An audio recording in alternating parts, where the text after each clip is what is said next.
Hello everyone, this is UK Krishna, road number 20951A2130, branch aeronautical engineering.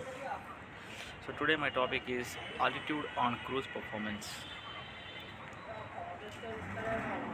Here I want to discuss about the topics: introduction to cruise performance, endurance and range, altitude, cruise altitude, types of altitude, effect of altitude on cruise performance, highest altitudes for planes. First, introduction to cruise. The cruise is the phase of flight starts after the aircraft has leveled off from the climb and it ends when the descent for landing is initiated by the pilot.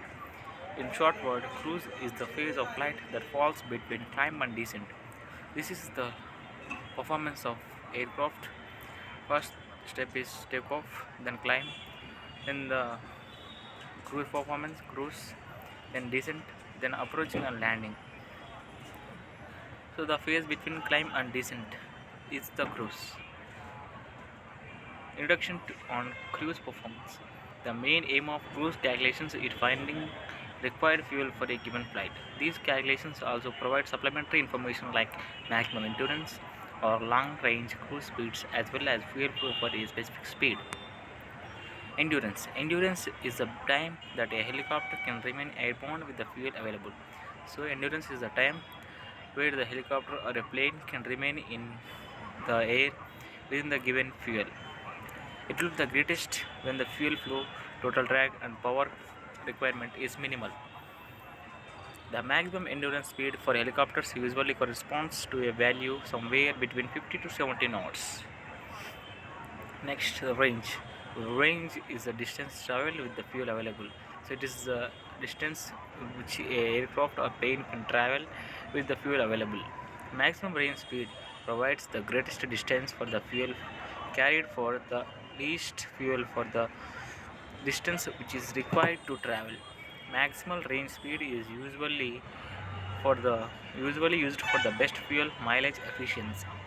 Long range cruise speed is defined as the speed above maximum range that will result in a 1% decrease in fuel mileage in terms of nautical miles per kilogram or pound of fuel burned. Next, here I want to discuss about altitude. What is the altitude that affects a aircraft cruise performance? The optimal altitude for best range increases as the weight decreases. So as the altitude increases, the range, if we want to increase the range, then we have to decrease the weight. The procedure to give maximum range would therefore be to allow the aircraft to climb as the weight decreases during the flight.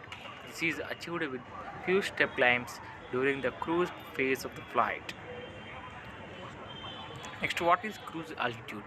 The height in the sky at which the plane stays for a most of a flight, that is called as cruise altitude. The pilot announced that we have reached cruising altitude of 40,000 feet. So, what are the types of altitudes that an aircraft can fly at given level? There are six types of altitude in aviation are there. They are indicated altitude, true altitude, absolute altitude, pressure altitude, density altitude, and flight level.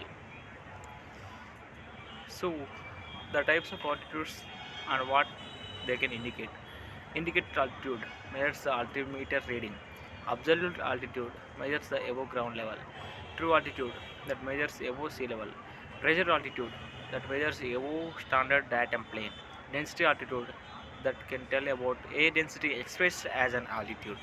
Flight level that can be expressed as pressure altitude in 100 seconds of feet. What is the effect of altitude on cruise performance? An increase in density altitude adversely affects your aircraft performance by increasing takeoff distance, reducing rate of climb, increasing true air speed on approach, landing, and increasing landing roll distance. In addition, high density altitude decreases the engine's horsepower output.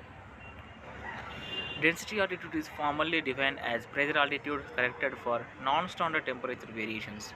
Air density is affected by changes in altitude, temperature, and humidity. A combination of high elevations, low atmospheric pressures, high temperatures, and high humidity result in high density altitude. High density altitude is never a good thing for your aircraft's performance. An increase in density altitude adversely affects your aircraft's performance by increasing takeoff distance, reducing rate of climb, increasing true airspeed on approach, landing, and increasing landing roll resistance. In addition, high density altitude decreases the engine's horsepower output.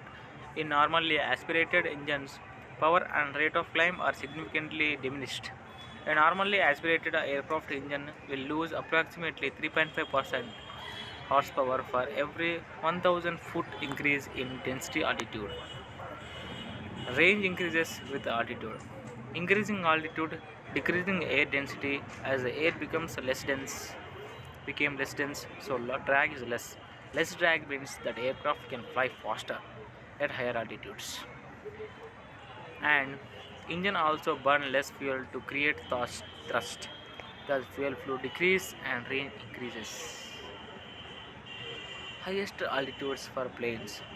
The highest commercial airliner altitude was 60,000 feet by Concorde. The highest military air-breathing engine airplane was the SR-71, about 91 feet. The highest airliner flying today reaches 45,000 feet, and the highest business jet flying today reaches 51,000 feet. These are the altitudes which the various flights can fly. Conclusion.